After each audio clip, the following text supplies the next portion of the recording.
are at Maisie's Mission. We are going to visit our girl, Miss Lady Fiona. She has two names because we named her Lady and Maisie's gave her the name Fiona, so now it's Lady Fiona. Also known as Snaggletooth. Snaggletooth. So, little backstory on her. We saw her on the San Antonio email thread that they send out every day. It was a rescue plea. Her arm was basically completely torn off. Story goes that an individual brought her in as an owner surrender. She was tethered on the property with multiple dogs on the property. One of the other dogs got loose and attacked her and ripped her bicep muscle off of the bone. That family is under investigation because they have multiple dogs on the property. She was covered in fleas and ticks, and the shelter put out that plea because she was going to get euthanized that day. And we sent in our request to pull her. We both drove out. To Waco, and we met up with an animal control officer. Yeah, animal control officer that works for San Antonio drove her down. We met up. We came straight to the vet, and we will insert some clips here of what she was like the first time that we saw her. Yeah. We had to get her infection under control prior to doing amputation. We obviously wanted to save the leg, but some of these cases, it's too far gone. It was so infected. Everything was black. Then there was all sorts of complications after the fact. Her platelet count dropped significantly. We've been doing CBCs every week for the last 2 months. Yeah. 2 months. She comes every week and gets her blood drawn to see where her platelets are. Today has finally been the day where it is in normal range after 6 weeks. So now we have to come up with a game plan for spaying her and having an orthodontist look at her jaw and her teeth, because her jaw actually was broken at one point. It was split down the middle. Yeah. But it seems like it's healed that way, like it's fused. It looks like it's been a while and it's fused together fine. Right. It's a little funky. She's got a little snaggletooth, but it doesn't cause her any pain. So we have a few dogs that have legs that have been broken and have now fused in a certain way. Do you go in there and disrupt the bone, re-break it, and try to put screws and plates in? If the dog's not suffering, I don't see the point, but we always seek out the advice of a professional, because obviously we are not vets. So, our current vets will take a look at it, do some x-rays on it, and then we'll go to specialists and orthodontists, because we rarely go to dentists, but our dogs do. Yeah. So then they'll take a look at it and let us know, like, hey, no, it's definitely worth fixing, or hey, no, she's not suffering, it's not causing her any pain. So we're here. She was here getting her blood drawn. One of the vet techs here is actually her foster mommy. Yeah. And then the other exciting thing is we are ordering her a prosthetic leg.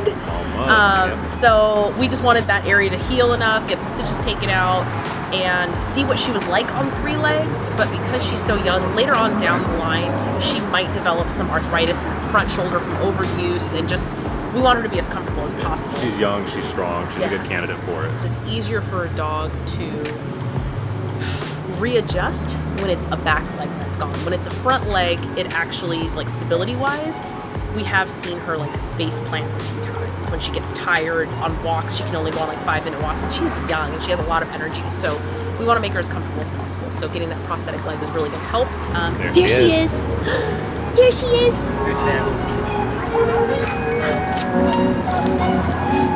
Miss Lady Fiona. No, where's she at? Where are you? We'll be here.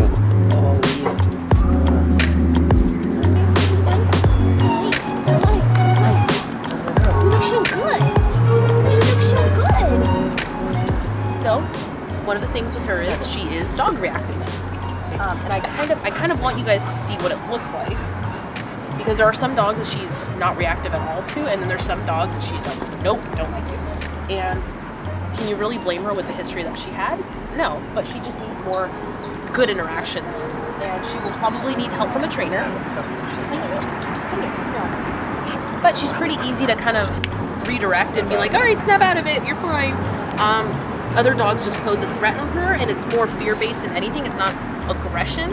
Just from what happened to her, I would be scared of dogs too. So, but you shall too.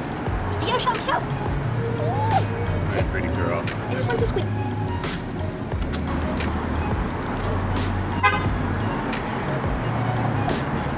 Are you peeing? She's peeing laying down. Oh, good girl. What are you doing? she's not at the point right now to start training. She is still very much decompressing. And once we get her on a prosthetic leg and she gets used to that, we'll be able to introduce some training, maybe with an actual trainer, not so much just like working with us or working with her foster, but it's going to be working with a professional trainer to help us do dog intros. Because there is obviously trauma built up from her past. Come on. Right here. I mean, honestly, I think she's gonna find home quick. Duke has a very unrealistic expectation of how quickly. Comment below if you want Lady Snaggles here. How cute is she? She's not bothered at all with the 3 legs. No, super she's not. sweet girl. I think the 3 legs little makes her dog reactive. A little dog. Little separation anxiety. But look at that face. Look at that face. Oh my goodness. Hi. Nice sweet girl. I think she'll find home quick. The first day we had her, it was quite literally the first night. Steph was in the garage with her and probably spent 2 hours picking fleas and ticks and lights off of her. I mean, we're talking fleas of all different origins. Probably ticks. 4 or 5 Ticks. 4 or 5 different kinds of ticks. I've never seen so many ticks in my life. She was completely submerged in them. It was brutal. She was terribly uncomfortable for probably a week. And I think after that first week, they got to a point where I could take her outside and still have to pick her up, and she'd take a few steps, go potty, and then back inside. And that second week started to move around on her own. And then as soon as we got this amp done, she was like a bat out of hell, shooting around like a crazy little monster. Clearly felt so much better having it gone. When you're fixing a limb that's been broken for a long period of time, with her case, it was like there was no question about it; it had to go. But with, for example, Tilly and with Linda, they both have limbs that were broken months or a year ago that have healed over the way that it is. A, is it causing them pain? B, is it going to cause them discomfort later in life? Is it best to try to fix it now or amputate it? So these are conversations that we have with our vet. It's never a cost issue. By the way, it's more expensive to fix a leg than it is to amputate it. It's going to cost a rescue more money to fix a leg. We don't go into it with that mentality. We go into it, let's fix the fucking leg. If we can fix the leg, great. If it's going to cause a dog more pain and it doesn't make sense for the dog now and longevity, we amputate. So with her, it was no question the way that the leg and the condition it was in, there was no saving the tissue. You can't take muscle from other parts of the body, so it had to go. But with Tilly and with Linda, it's a conversation that it's an ongoing conversation at the moment, because we don't believe that it's causing them pain now, but with a break the way it is, it's going to cause them arthritis later on down the road and more pain then. So what do you do at that point? So that's why we seek the advice from specialists, and they can tell us like, hey, we've seen this before, this is how we've handled it in the past, and these are the outcomes that you can look forward to. So she is showing signs of separation anxiety with her foster mommy. I feel like I'm gonna get hit by a car. I'm sitting in a parking spot. Her foster mommy does live in an apartment, so it's posing a little bit of a hurdle there when you have a dog that is barking or showing signs of distress in a kennel. So we are trying to work through that and give her some advice. There are steps to kennel and crate training, which I believe I mentioned in our previous video. There's documents that I'm going to link below from another organization that does such a great job at listing steps. With her, the problem is that she can still hear her foster mommy in the house, and that's when she gets distressed. It's not a separate room. It's a studio apartment. She lives in a studio apartment, and there is a wall dividing the bedrooms, but unfortunately she can still hear her and knows that she's in the house, and she's like, but I want to be with you. So that's the problem that we're having, is how do we keep her calm when they're not together, but she can still hear her. If the problem is that it is that separation anxiety because she can still hear foster mommy, then maybe, unfortunately, this foster is not the best fit for her and setting her up for success and crate training her. So we may need to look at another alternative for another foster for her.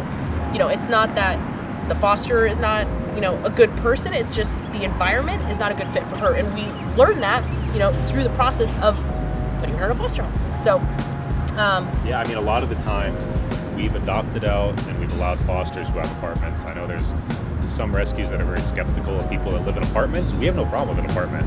Sometimes an apartment is ideal just because it forces you to take your dog out for walks, whether it's working on leash reactivity, redirecting, or just getting your dog out and exposing them to different things, learning Potty about training. that dog. Potty training, it's very easy for someone with a yard to throw their dog outside, and that's their only activity for the day. When you're in an apartment, you're forced to take your dog out on walks, you're forced to interact, your dog is forced to walk past other dogs and people. So we have absolutely no problem with apartments. Yep. If you guys are interested in Lady or any of the other dogs you've seen, click on the link below and fill out a foster application or an adoption application, and we'll hop on a call. We love this girl. Look at that face.